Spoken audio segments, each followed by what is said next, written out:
Alors, pourquoi est-ce qu'on a tous tendance à répéter encore et encore les expériences les plus douloureuses de notre vie?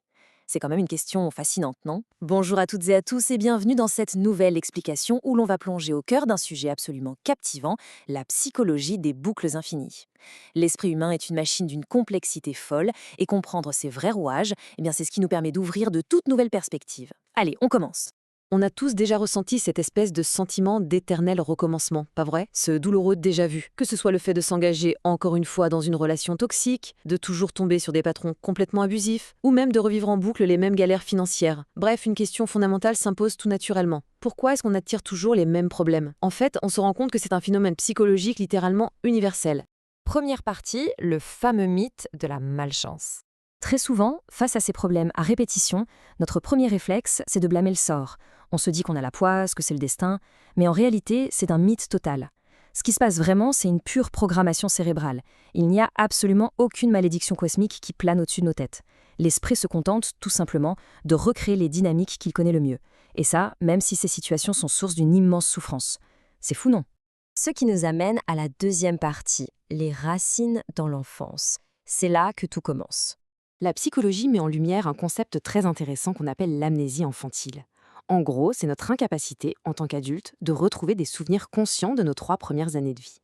Mais attention, c'est très important. Ce n'est pas parce qu'on ne s'en souvient pas qu'il ne s'est rien passé. Pendant cette période qui semble silencieuse, notre cerveau était une véritable éponge. Il enregistrait méticuleusement chaque interaction pour bâtir ses fondations. Et c'est exactement là que se forment ce qu'on appelle les schémas émotionnels. Au lieu de stocker de simples images, le cerveau a forgé des modèles émotionnels totalement inconscients. Prenons un exemple. Si très jeune, un enfant comprend que pour avoir de l'amour ou de l'attention, il faut du conflit ou des cris, son cerveau va enregistrer cette lutte comme la norme de base absolue. C'est d'une ironie assez cruelle parce que plus tard, une fois adulte, il va rechercher ces mêmes problèmes tout simplement parce que c'est le seul langage émotionnel que son cerveau comprend vraiment. On passe à la troisième partie, le paradoxe du contrôle. Alors là, on touche à un paradoxe psychologique totalement dingue. Notre cerveau a un besoin viscéral de stabilité, à tel point qu'il fait un choix qui paraît complètement absurde. Il va toujours privilégier un chaos familier plutôt qu'une paix inconnue. Oui, vous avez bien entendu. Un problème qu'on connaît par cœur, même s'il est épuisant, sera perçu par notre esprit comme beaucoup plus sûr qu'un bonheur inédit. Face à l'inconnu, le cerveau préfère largement sa bonne vieille crise qu'il sait parfaitement gérer. En fait, ce besoin maladif de prévisibilité crée une énorme illusion de sécurité. Pour mettre ça en perspective, c'est un peu le même mécanisme que l'on observe chez les personnes qui font le ménage de manière compulsive pour se calmer. En contrôlant rigoureusement leur environnement, elles se donnent l'illusion que tout va bien. Eh bien, attirer les mêmes problèmes toxiques, c'est pareil. C'est une méthode redoutable pour rester dans sa zone de confort et garder l'illusion qu'on maîtrise son propre chaos interne. Quatrième partie, le piège de l'identité.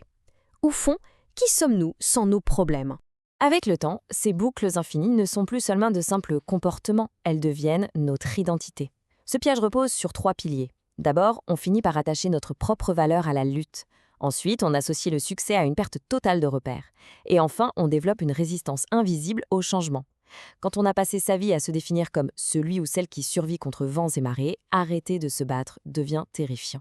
Si la lutte disparaît, une vie paisible n'est soudainement plus perçue comme une victoire, mais presque comme une crise existentielle. Il y a cette citation qui dit « L'esprit crée une résistance invisible non pas à l'échec, mais à un changement profond d'identité. » C'est profondément troublant, mais tellement vrai. La plupart du temps, si on stagne dans la vie, ce n'est pas du tout par manque d'ambition. C'est presque toujours à cause de cette peur viscérale de laisser derrière soi ce vieux personnage et ses habitudes rassurantes pour enfin avancer. Cinquième et dernière partie, briser la boucle infinie et reprendre le contrôle. Bon, maintenant qu'on a compris ça, comment on s'en sort? Le point absolument crucial, c'est de s'attaquer à un ennemi redoutable, l'automaticité.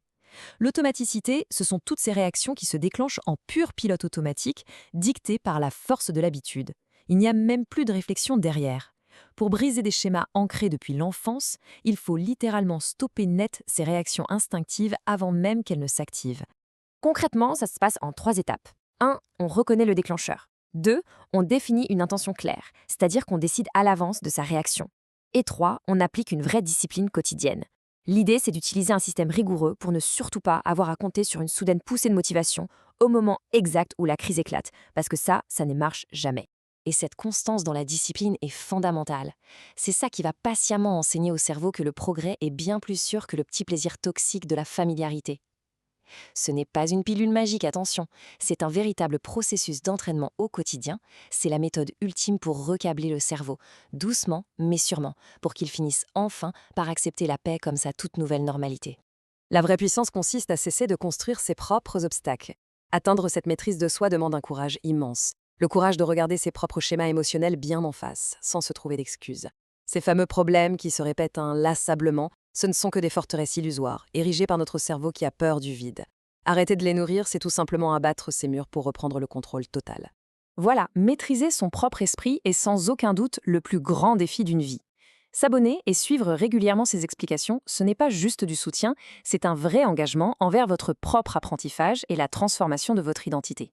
Alors pour terminer là-dessus, j'aimerais qu'on se pose tous cette question.